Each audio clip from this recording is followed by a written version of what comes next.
Michel Spielmaker, donc président du club biogaz de la T2E. Bonjour. Donc vous êtes bien sûr associé à tous ces travaux. Donc quelle est votre vision de la valorisation de ces externalités positives? En fait, je dirais que tous les thèmes ont été à peu près abordés ce matin. Oui. Vous avez bien votre petite touche personnelle à apporter. Fabrice Boissier a apporté, je dirais, quelques précisions sur l'état de l'art, sur la gestion des déchets, des biodéchets. Oui. Donc, en fait, oui, pour 2025, et c'est aussi une externalité, une potentialité d'externalité positive. Pour 2025, donc, on doit sortir la masse de biodéchets des déchets ménagers de la poubelle grise d'aujourd'hui et mettre ça en valorisation et dans un circuit qui est vertueux. Oui. Aujourd'hui, rien ne nous dit comment est-ce qu'on va faire. C'est-à-dire qu'il n'y a pas d'arrêté qui peut nous permettre aujourd'hui d'assurer ce tri à la source et derrière ça, cette collecte particulière. Donc il y a un travail, c'est ma touche personnelle, hein, c'est parce que en fait, je pense qu'il y a une réflexion qui est apportée. On ne peut pas traiter ça de la même manière que si on est en ville ou en campagne. Oui. Pour les plus jeunes qui ne connaissent pas, mais pour les plus anciens qui connaissent, jusqu'en 69, les poubelles dans les campagnes étaient très petites. Pourquoi ? Parce qu'il n'y avait pas de plastique. Vraiment, le sens de la poubelle telle qu'on la connaît aujourd'hui, c'est l'apport du plastique. Avec la bouteille plastique, en 69, le plastique de masse, une seule utilisation et on jette. Mais avant cela, dans les campagnes, on utilisait le biodéchet et on le mettait en compost au fond du jardin, on le mettait avec les poules et on l'utilisait, il y avait une utilisation.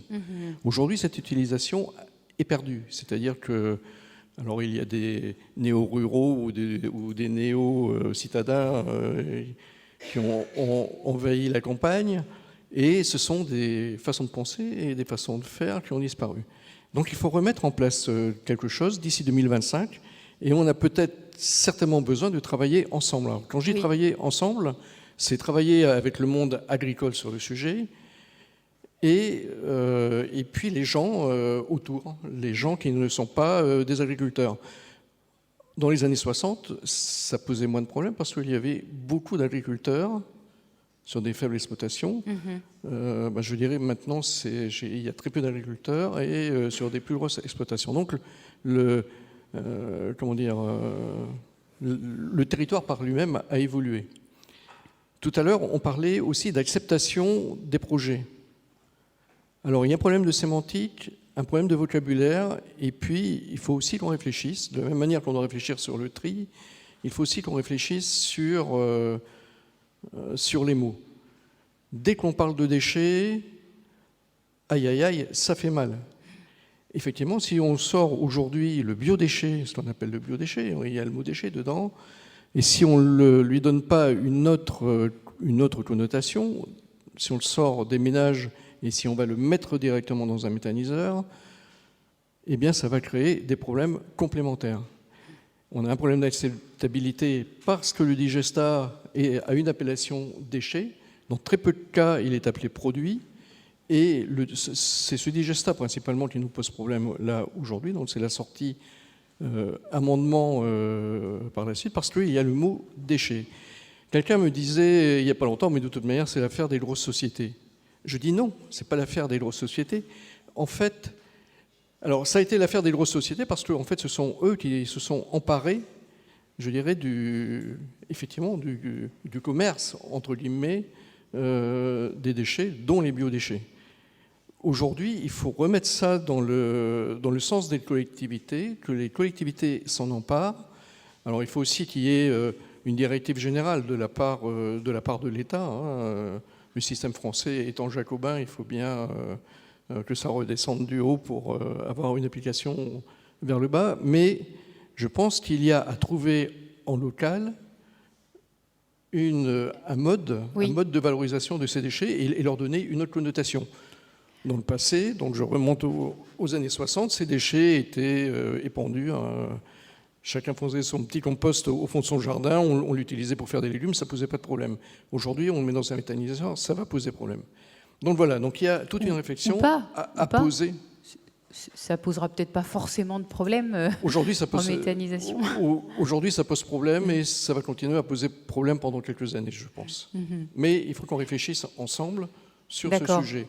Oui. Et c'est une vraie valorisation qui est aussi financière parce que chacun d'entre nous paye chaque année sa taxe poubelle. Donc, c'est aussi une valorisation positive. C'est-à-dire que chacun a... Oui, il y a des retombées ensuite. Et on le retrouve dans un méthaniseur. Donc, ça peut contribuer. C'est plus une décharge, c'est plus un four d'incinération. C'est un méthaniseur et ça contribue également à l'élimination des déchets. D'accord. Donc voilà. Oui, alors grosso modo, sur les déchets, moi, ce que je peux en dire... Alors, c'est une nouvelle économie circulaire qui est à mettre en place. D'accord. Ce que vous avez dit à propos des collectivités qui doivent s'emparer de la question des biodéchets, je pense que votre voisin est bien placé pour en parler. Donc, Monsieur Bézirard, puisque au niveau de Lille, eh bien déjà vous faites de la collecte séparée depuis pas mal d'années, et puis vous traitez ces biodéchets par méthanisation depuis pas mal d'années. Vous êtes des véritables pionniers de la méthanisation en France. Donc, est-ce que vous pouvez nous retracer dans les grandes lignes cette aventure? Bon, je sais qu'on pourrait en avoir pour la journée. Donc là, je vais vous demander en 1 ou 2 minutes de nous dire... Oui, parce que j'ai des réunions cet après-midi à la MEL. D'accord. On va quand même essayer de le faire un peu plus court. Oui. Alors, c'est vrai que la MEL, nous avons lancé nos opérations de sélective de nos déchets depuis 1994. Nous sommes en 4 poubelles, en gros 4 sortes de valorisation. Et aujourd'hui, puisque je préside les groupes de travail pour expliquer les résultats de nos 2 centres de valorisation, un organique et l'autre en énergie, donc comment dirais-je, les déchets qui sont non traitables, non recyclables. Et aujourd'hui, je suis toujours fier de dire que nous sommes à 99% de nos déchets sont recyclés. Recyclés par la méthanisation oui. Sur le centre de CVO. Oui. Le CVO, c'est quand même aujourd'hui, nous produisons... Centre de valorisation organique. Organique. C'est ça ? Oui. C'est un méthanisateur, mais à plus grande échelle, on va dire, oui. Plutôt industriel. Là, aujourd'hui, ce que nous produisons, c'est l'équivalent de 600 000 litres de gasoil. Et donc, l'ensemble, on va dire 70 à 80, pratiquement 80% de nos bus qui circulent sur le territoire métropolitain sont au gaz. On circule au gaz chez nous depuis déjà des années. Et dans le marché qui est prévu, dans les 5 ans, tous les autres bus également, on passera à 100% de bus au gaz. Ça, c'est une forme tout à fait intéressante. Donc on a déjà ce tri et cette valorisation de nos déchets. Oui. Deuxième, on valorise évidemment, on a aussi nos centres de tri classiques, où là, toutes les boîtes, les plastiques sont aussi valorisés. Oui. Il nous reste des déchets, évidemment, qui, eux, ne sont pas valorisables sur le marché. Et là, on travaille avec notre centre de valorisation énergétique, qui est un CVE, qui, lui, par contre, incinère. Oui. Et jusque maintenant, on produisait de l'électricité au bout de cette usine. Et puis là, nous sommes en train de travailler sur l'autoroute de la chaleur. Et ça veut dire que nous allons arriver à mobiliser, à desservir tous nos réseaux de chaleur métropolitains. Mais ça, c'est nouveau, puisque nous n'avions pas la compétence. Et on vient de l'apprendre que depuis 2015. Oui, c'est ça. 2015. Donc, c'est très récent. Mais maintenant, en gros, sur l'ensemble de nos réseaux, sur les 6 réseaux de chaleur de la métropole, on va passer de 17% d'énergie renouvelable à 60%. Ah oui. En rien de temps, en 2 ans, le temps de faire les travaux et de valoriser ça, nous allons passer donc de 17-18% à 60% d'énergie renouvelable. Ça, c'était notre volonté, entre autres. Et puis, évidemment, c'est une autre forme de nos déchets. Nous sommes aussi encore en train de travailler déjà sur les nouveaux déchets, ceux que l'on pourrait revaloriser d'une autre manière. Oui. C'est-à-dire les boîtes aujourd'hui, tous les contenants, on va dire, toutes les boîtes hermétiques avec des sauces et choses comme ça, qu'aujourd'hui on ne peut pas valoriser. Et donc la MEL est en train de travailler sur un autre projet de cycle de revalorisation de ce type de déchets, qui est un peu plus complexe. Ça veut dire qu'on aura peut-être moins de déchets à brûler dans notre incinérateur. Oui. Alors est-ce que ça va être catastrophique pour notre production d'énergie renouvelable? Non, puisqu'il y a encore des marges de manœuvre, bien entendu, à pouvoir gérer. Donc oui, nous sommes, dans cette gestion, très en avance. D'accord. Et tant mieux. Oui, bravo. Et en ce qui concerne le biométhane, le méthaniseur a encore en fait du potentiel. Hein. Il faudrait que vous puissiez encore plus collecter les biodéchets, même si vous le faites déjà beaucoup, mais... Alors après, nous avons sur ce méthaniseur, donc sur le CVO de Sequedin, nous avons encore de la capacité de produire. Mais là, on retombe sur un autre problème, c'est l'acceptabilité. Et donc là, il y a des travaux qui sont en cours pour essayer, parce qu'évidemment, les matières premières de ce type-là, il faut les conserver, on les stocke, et donc à partir de là, il y a parfois ces problèmes d'odeur qui créent effectivement, donc jusque maintenant, la préfecture, au système actuel, nous limite en tonnage sur l'ensemble de l'année pour éviter effectivement qu'on puisse, parce qu'on n'arrive pas, comment dirais-je, à tout gérer. L'objectif, c'est effectivement de faire des salles pressurisées de façon à pouvoir conserver le plus longtemps possible nos aliments, enfin ces matières organiques qui vont être là, pour qu'on puisse produire encore plus. On pourrait augmenter de 30% sans aucun problème la capacité. Donc ça, c'est une première évolution.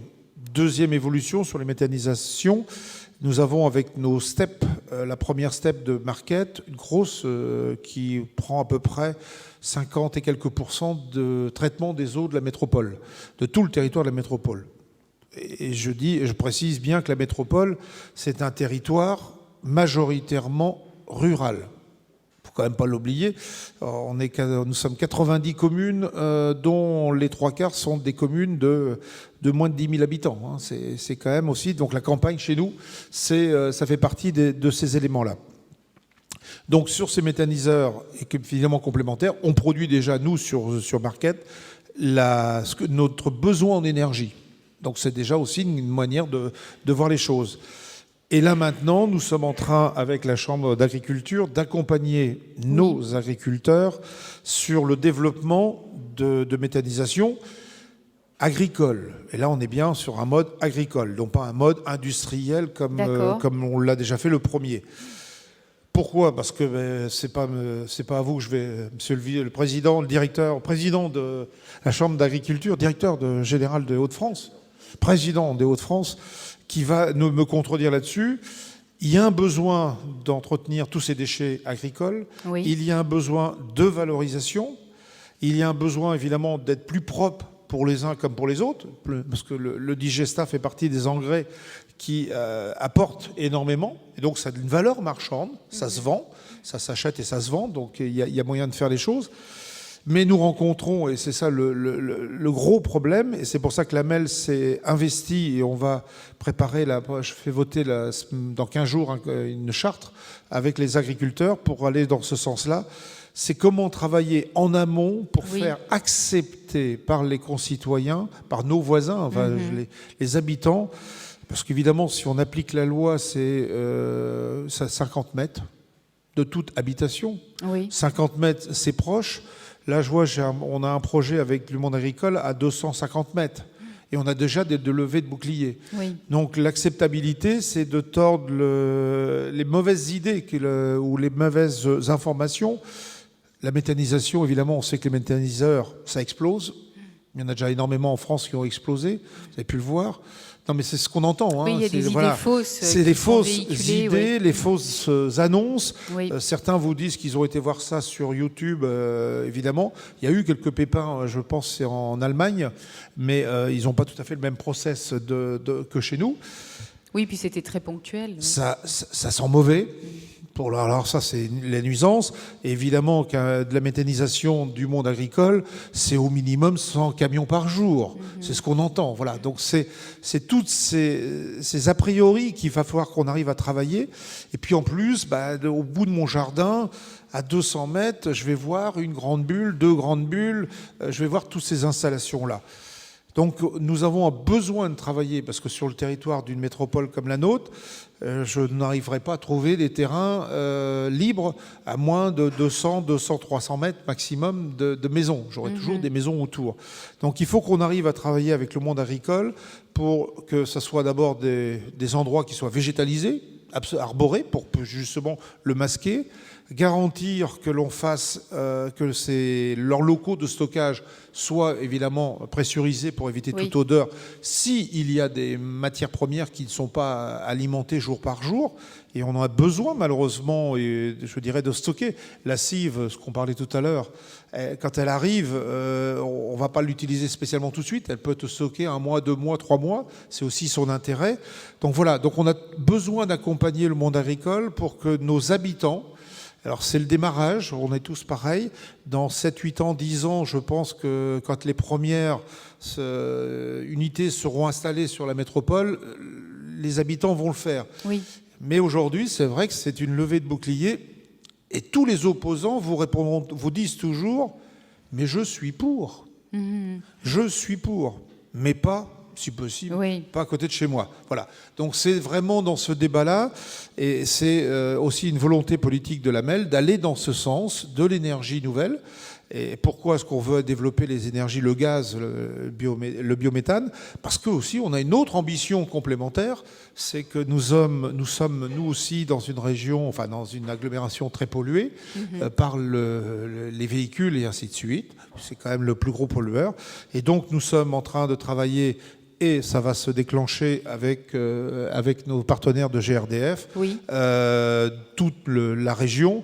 On veut développer effectivement les stations de GNV. Et notre objectif, c'est 4 à 5 stations GNV, allez, on va dire poussées comme maintenant, parce qu'aujourd'hui, les transporteurs ou les camionnettes, toutes les petites camionnettes de livraison qui circulent dans la métropole, aujourd'hui ne trouvent pas de station GNV. Voudraient bien, pourquoi pas, y passer au GNV, parce qu'ils savent que dans 10 ans, de toute manière, dans une métropole, dans les grosses villes, ils rentreront plus s'ils n'ont pas de véhicule GNV, donc il faut y passer. Mais il n'y a pas de station. Donc c'est le chat qui court après sa queue, c'est l'œuf et la poule, comme on dit, qui va faire. Donc là, nous sommes en train de monter un projet avec les partenaires pour... inciter les partenaires à lancer des stations. Nous, MEL, on mettra peut-être du terrain à disposition, c'est ce qu'on cherche par rapport au secteur, dans des zones économiques et ainsi de suite. Et puis, évidemment, qu'il y ait un partenariat avec les transporteurs, tous ceux qui utilisent des véhicules, pour qu'on puisse avoir besoin, évidemment, qu'ils aillent s'alimenter. Donc voilà, donc il faut peut-être créer des stations. C'est peut-être pas rentable tout de suite. Il faut créer les véhicules. Donc c'est un maillage complet de la part de la métropole européenne de Lille pour arrondir tout ça, pour mettre cet assemblage, pour que tous ensemble nous soyons performants. Et puis et ce serait mis en place à peu près à quel horizon? J'espère bien que pour l'année prochaine, on sera opérationnel pour certaines choses. Donc le réseau de chaleur, on va être prêt les premiers. On va alimenter Roubaix pour la fin de l'année ici. Lille, ça sera fin 2020. Lille qui a encore du charbon. Et puis aussi, ça veut dire que dans notre réflexion, nous allons moins utiliser de gaz dans nos chaufferies, puisqu'on a un réseau de chaleur qui va être alimenté par une usine d'incinération. Mais donc, nous avons du gaz disponible. Donc, c'est aussi... Et on a la chance d'avoir un super réseau de gaz. Donc, tout cet ensemble-là fait que si on l'utilise plus spécialement d'un côté, on pourra l'utiliser encore plus pour les besoins sans l'importer. Et évidemment, avec chaque fois l'objectif de faire de l'économie circulaire, puisqu'on reste à chaque fois dans ce domaine-là. Produisons et développons chez nous nos besoins. Voilà. Donc, c'est des grandes ambitions de la métropole que d'aller dans ce sens de la méthanisation et de ce gaz. On parle d'hydrogène tout à l'heure, vous avez parlé d'hydrogène. Nous avons, nous aussi, une entreprise, c'est son déchet fatal. L'hydrogène, c'est son déchet fatal. Donc comment le valoriser? C'était pas leur job. Et puis aujourd'hui, ils prennent conscience avec d'autres partenaires qu'il y a peut-être un intérêt à valoriser cet hydrogène. Donc voilà, donc c'est tout un ensemble. Nous sommes sur la métropole, on démarre certaines choses, on a déjà pris de l'avance sur certains points. Et puis maintenant, l'objectif, c'est d'aller très loin, le plus loin possible, et préparer les 30 prochaines années. Très bien, bravo pour toutes ces actions très positives, très constructives et qui avancent quand même à grands pas. Ben, voilà, vous pouvez regagner. Merci.